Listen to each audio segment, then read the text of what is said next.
నమస్తే ఫ్రెండ్స్, మన సాహితీ కళాయాత్ర ఫెస్ట్ ఛానల్కి స్వాగతం.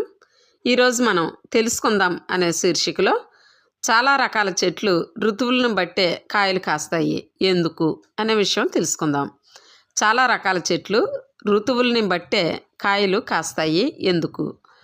మరి డియర్ ఫ్రెండ్స్, వీడియోలోకి వెళ్ళబోయే ముందు ఇంకా మన ఛానల్ని ఎవరైనా సబ్స్క్రైబ్ చేసుకోకపోతే తప్పనిసరిగా సబ్స్క్రైబ్ చేసుకోవాల్సిందిగా మనవి.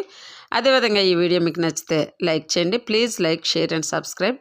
ఈరోజు మనం చాలా రకాల చెట్లు ఋతువులను బట్టే కాయలు కాస్తాయి ఎందుకనే విషయాన్ని తెలుసుకుందాం. భూమి తన చుట్టూ తాను తిరుగుతూ సూర్యుని చుట్టూ తిరుగుతోందని చదువుకునే ఉంటారు.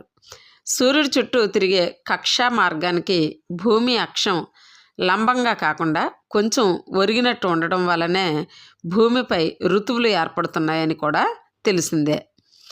ఇందువల్లనే ఏడాది మొత్తాన్ని పరిశీలిస్తే భూమిపై ఏ ప్రాంతంలోనూ సూర్యరశ్మి తీవ్రత ఒకే విధంగా ఉండదు.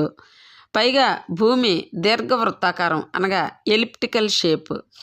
ఈ దీర్ఘవృత్తాకార మార్గంలో సూర్యుడి చుట్టూ తిరుగుతూ ఉంటుంది. అంటే ఏడాదిలో కొంతకాలం సూర్యుడికి దగ్గరగాను మరికొంతకాలం దూరంగాను భూమి ఉంటుందన్నమాట. ఈ రెండు కారణాల సమిష్టి ఫలితమే భూమిపై కొన్ని ప్రాంతాల్లో ఋతువులకు పునాది. చాలా చెట్లు వేసవకాలానికి ముందే చిగురు తొడిగి మొగ్గలు వేసి పుష్పాలుగా వికసించి పరాగ సంపర్కం ద్వారా కాయలు పండ్లుగా రూపాంతరం చెందుతాయి. ఈ దశలన్నింటికీ వాతావరణ ఉష్ణోగ్రత, గాలిలో తేమ, సూర్యరశ్మి అనుకూలత మొదలైన కారణాలు అనువుగా ఉంటాయి. మండు వేసవిలో నీటి కొరత ఏర్పడి కిరణజన్య సంయోగ క్రియ సజావుగా సాగదు. అందుకే కొన్ని చెట్లు తమకు అనుకూలమైన సమయాల్లోనే ఫలాలను ఇస్తుంటాయన్నమాట. మరి డియర్ ఫ్రెండ్స్, విన్నారు కదా, చాలా రకాల చెట్లు ఋతువులను బట్టే ఎందుకు కాయలు కాస్తాయనే విషయాన్ని ఈరోజు మనం శాస్త్రీయబద్ధంగా ఎంతో ఆసక్తికరంగా తెలుసుకున్నాం.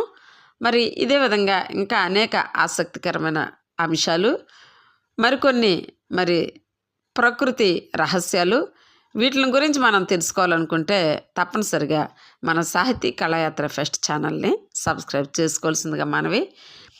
Thank you for watching. నమస్తే. ఈ వీడియో మీకు నచ్చితే లైక్ చేయండి. Thank you.